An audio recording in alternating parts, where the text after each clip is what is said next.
it's Drybear. We're finishing out our leveling builds for Sorceress, finally with a Fire Sorc using the Chronomancer Ascendancy. There's so much synergy and power in Stormweaver, and I know everyone likes to go Spark, but I wanted to make a different build, not only repping the Chronomancer Ascendancy, but also taking advantage of it and using the lesser used Fire, Incinerate, Ignite in the kit to level up all the way to end game. Now, don't get me wrong, there are inherent flaws with the Chronomancer setup, and there's also some downsides with using Fire in general, and I almost put this on the pile of the dead builds that I had tried to make that I just simply couldn't ship because they weren't strong enough. There's a lot of things that we had to iron out and things that we had to do in the skill tree to make this come together. But the primary damage here is going to be Ignite damage while using the Incinerate. You're essentially a fire-flinging sprinkler that just goes around, and your dot damage is so incredibly high that you have such high kill potential on targets. Once you get into the level 20 to 30 range, you can even unlock things like Cast on Ignite if you want to. You can explode on death when enemies are on fire. You can even do Fiery Death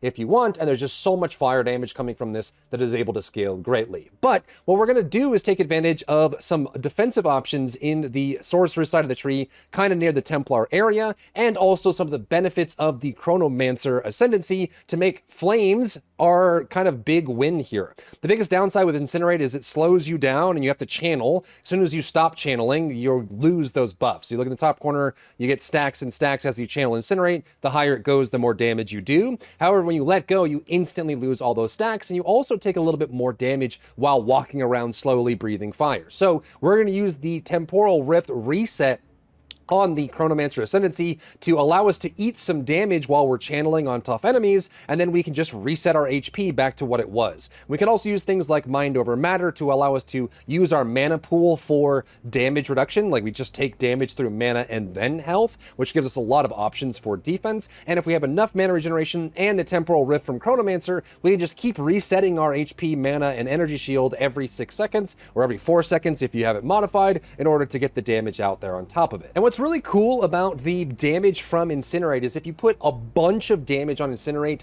and you're able to consistently get to max charges, like max state on the Incinerate, the damage is actually quite respectable. The downside is just having to get to that maximum state. So because we don't have to pump spell damage early on, it means that we can pump cast speed and mana regeneration instead, which gives us a lot of options to quickly get up to the maximum state for Incinerate, and also allows us to use Ember Fusillade for bonus damage as well. Now, the way Incinerate works is it does Burning Ground on the ground and also applies Ignite to the target. So it is mostly a dot distributor, but that means that once you understand how Incinerate works and you have enough cast speed, you can actually maximize the DPS throughput of the ability by mixing in other abilities. So you'll notice that when we start Incinerate, it goes up in charges. Once you get to maximum charges and all your buffs are active for Incinerate, you actually have until that Incinerate ends to not lose any damage to start casting other abilities. So what you can do is you can get to max charges, apply the maximum magnitude Ignite that you can, switch over, cast 2 or 3 abilities with high cast speed, and then start ramping up the Ignite again from the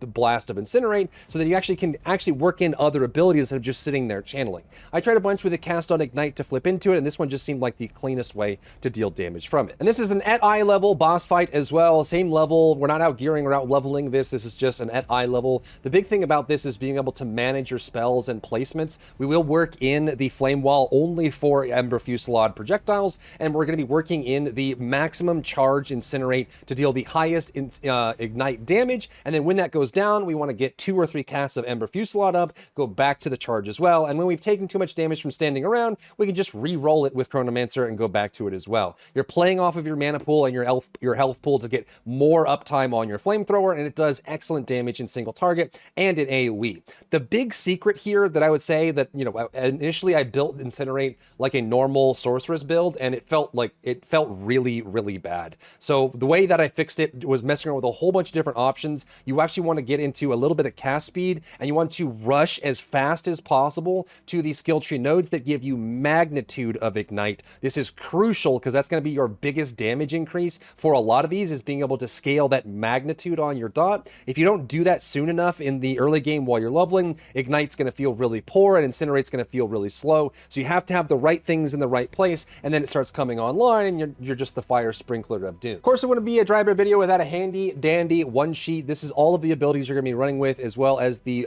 support gems for them, all in one screen. And then I have the skill tree. But if you're just going to use the one sheet, stay tuned for the build explanation, or at least the passive skill tree portion, to explain in what order to get these nodes. It's actually quite crucial, and getting these out of order can drastically change the feel of the build. And we'll also talk about how to get through level 1 through 14 until you get the Incinerate online, so you can play with it, and the stats you're going to want to look for on that as well. And for the people that prefer a calculator setup, I have this published. I just published this on Mobalytics, so hit a favorite if you do end up using it or liking it. The main stats that you want, again, you want cast speed, mana regeneration on these, and then some resistances, and then a little bit of fire damage, spell damage, fire skills on that as well. All of the fire skills you're going to want to bring, plus the Ascendancy, and then I have the skill tree here when my browser decides to work, but all that is loaded into it, and I'll leave links to both of those, the build sheet and the calculator, down below in the comments and the description. Moving on to the general build explanation. This one has a couple evolution stages that will start. Levels 1 through 14, you're going to be doing primarily Flame Wall with Fire Bolt. You actually just need to get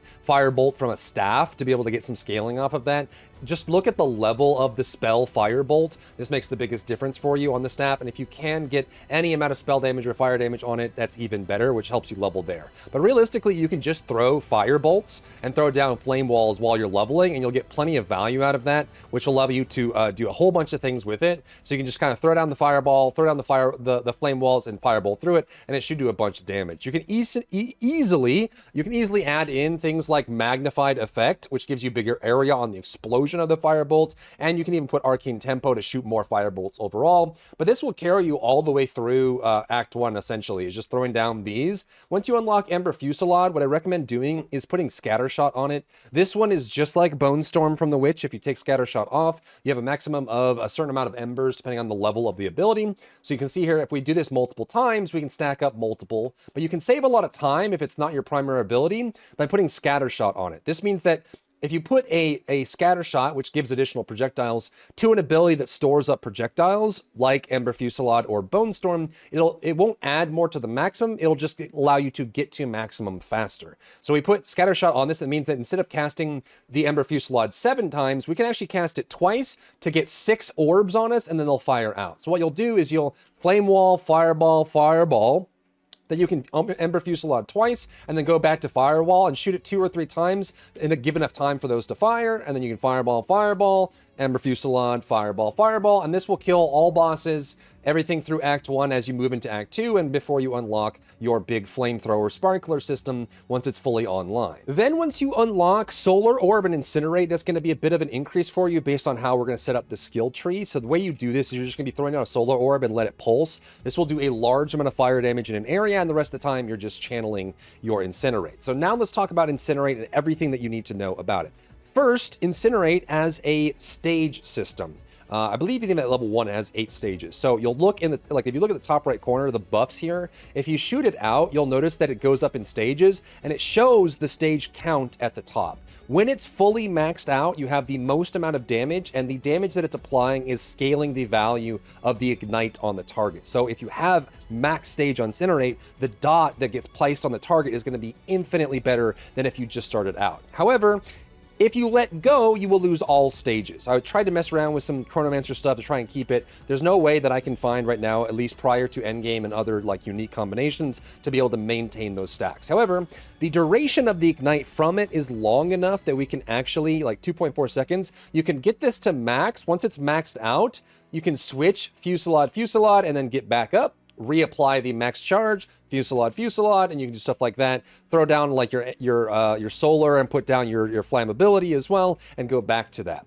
There's going to be some visual notifications on your Incinerate that will tell you when it's ready to go. So if I take this off, which we'll talk about in a second, if you shoot the Incinerate, you'll notice that as you go along, it has this visual cue to let you know that you're fully charged. So it'll start out small, And then when it hits exactly max charge, there's a big flourish of fire that comes out of it. That's how you know it's fully charged and you're now applying your maximum dot. So really all you have to do is just charge. When you see that, make sure you apply it to all targets, and then you can switch and cast other things, come back to the Incinerate, let it get back up. And again, as long as you reapply the max charge Ignite before it falls off or just after it fell off, you're still getting full value of damage out of the Incinerate. And if you really want to, you can also just hold it down, because then you're just constantly refreshing that max charge Ignite, that max value Ignite. So this does give you damage, but there is a little bit of value that we can wiggle with as well. You can even put extra duration on it if you wanted to, like things like persistence onto the Incinerate to give it more value, and you can even put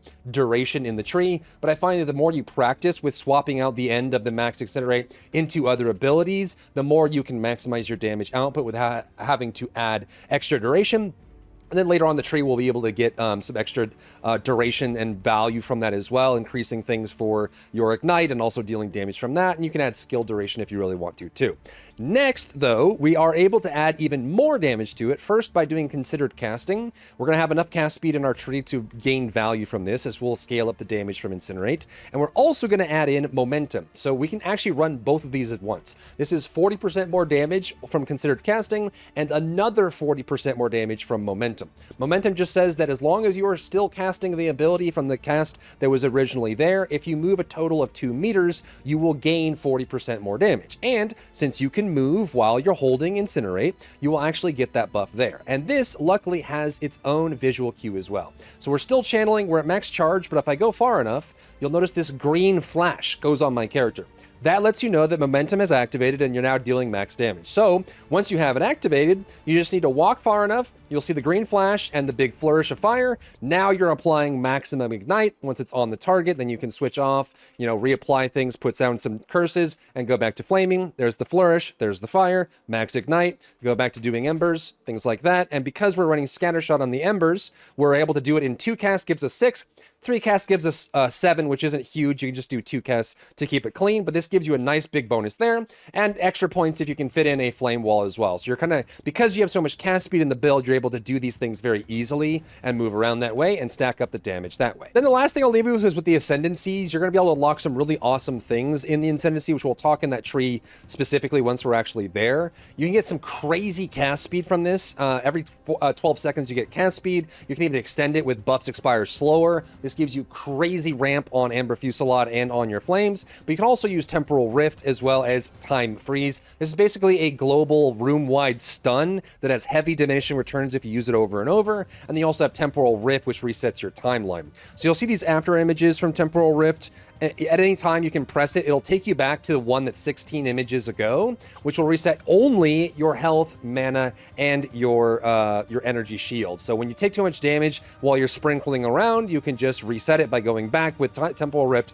and go back to charging. All the while, their dots are still ticking, and you just reset your HP. Now let's talk about the passive skill tree. This one gets a little tricky. I actually had to respec like 14 times during this. I went with, fire damage, elemental damage. I tried going up here for elemental plus ignite and exposure. Tried going over here for elemental plus damage on ignite. I tried rushing up to this set node here. All of it felt really weird, and it's because you really need magnitude on ignite very early, and you also really need some cast speed as well, because it'll allow you to use Ember Fusillade and your Incinerate regularly without being too slow on the uptake to deal damage with that. So what we're going to do is we're going to come up here and we're going to grab spell damage when you're low level. So this is like Act 1, Act 2, normal. Grab spell damage, grab this here, and I would recommend just grabbing these cast speed nodes as well. So just on your first few levels, as you're unlocking Incinerate, grab these, get the cast speed, and then we're going to head out left here. And you can grab intelligence if you need like a little bit of dexterity or strength for your support gems,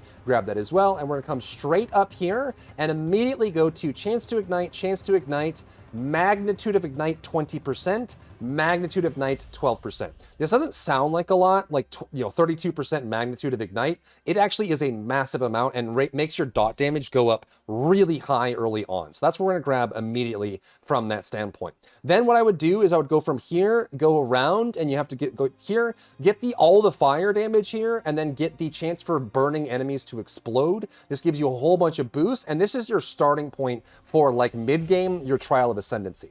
Then from here, what I would do is I would start working in mana regeneration or more cast. We have some easy cast speed right here that comes off of the main, gives you a bunch of cast speed to scale up. However, what we're working towards like probably like Act 3 or Cruel Act 1, you'll have to use your best judgment on when you want to turn this online, is going to be this node here, Mind Over Matter. While you have Mind Over Matter active, it will burn through your mana pool before it burns through your HP.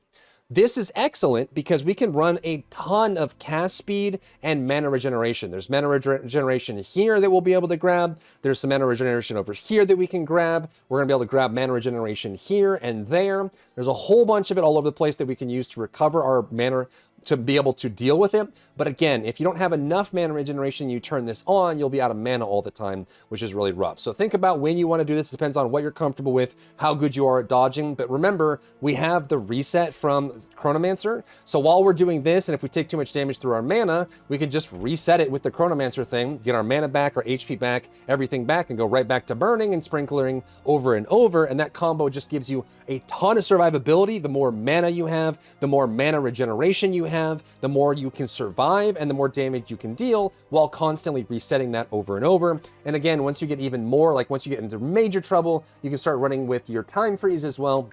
It gives you complete control over the battlefield. So that's kind of like your transition into that game there. Then what I would do as you move into like Cruel Act 1, Cruel Act 2, start grabbing these nodes for ailments against targets that have ailments. A little bit of fire penetration is great. And then I would work my way up here from these nodes and go straight up here and then just get all the fire damage, fire exposure, fire penetration from this node here, and you'll have tons of value there. Again, you'll have to play it by ear and decide how much mana regen you actually need. You can even come over here into the Scion or the Templar area, get some mana regen if you really need to, maximum mana. There's even some crazy nodes down here if you want to be stationary while doing it. Some nodes here as well for mana regeneration. And you may need all of these depending on how much damage you're taking and how defensive you are with this, but it just gives you a very easy, balanced defensive setup. Then moving on to Ascendancy, you could do Stormweaver. You could probably even do this build with Infernalist Witch if you wanted to, but the exercise was to do Sorceress. I think it's a great fit for Chronomancer because most of what you want from this build is cast speed and survivability and control of the battlefield so you can sprinkler around. And I think Chronomancer does that in spades. There's definitely some really cool Chronomancer builds you could do with cooldown resetting. You could even do like big cooldowns like Hammer of the Gods from the Mace skill tree. But I think it's very easy to just grab cast speed, mega cast speed, and then also doing the temporal rift and the temporal time freeze, which gives you all the time in the world you need to do dots to build those up on the target. There's not really a crazy amount of synergy here. You could do like slow magnitude. And by the way, since we're applying flammability, this is a curse, which means that you could very easily, if you wanted to, since we're here in the witch area of the tree, you can come over and make it so curses apply hindered, which gives you area of effect as well, and then come over here and then get hindered and slow duration and gives you more damage against targets that are hindered. So as long as you have flammability out on the target, you can make flammability cause hinder. Hinder gives you more damage and you have more slow. If you combine that with these here, you do increase slow. You can actually slow enemies down to like 80% while hindering them and dealing damage to them, and they're just slowly burning to death, and they can't even get to you unless they're like fully hasted map mob. So that's an option if you really wanted to go down that road as well. But personally, I would go for the cast speed and then temporal rift and time freeze just to give you the breathing room you need to deal with whatever comes your way. Stat-wise, we want as much spell damage, fire damage as you can. You can even run with Living Bomb if you want. Just get as much spell damage and fire damage and level fire spell skills if you want to. If you really are getting stuck on some things, I would recommend running a wand and a shield for the extra block. Gives you some extra value there. And also getting some stun threshold is massive as well. You can even, if you needed to, there is a gem that you can use. My gem tab is full, but there's a gem that you can use that gives you, it's unbreakable, I believe. Incinerate. You can add Unbreakable to this, which gives you a bunch of stun threshold. This will mean you won't get interrupted as much, and it's super nice while you're using the skill. You'll lose some damage for it, but you also lose all your damage if you get stunned or staggered, so there's a toss-up there, and you can find some stun threshold in the tree as well if you really need it, and you can run a shield on that as well. And you can also get very similar damage output instead of running a staff. I just recommend, until you get Incinerate, run the Firebolt skill from the Flame, the Ash, and Staff. That'll carry you all the way to level 14, and then you'll be good to go from there. If you found value in today's video, leave a like down below, leave a comment for the algorithm to help this video get seen by more people, and don't forget to check out my other channels for other content and other stuff and other things.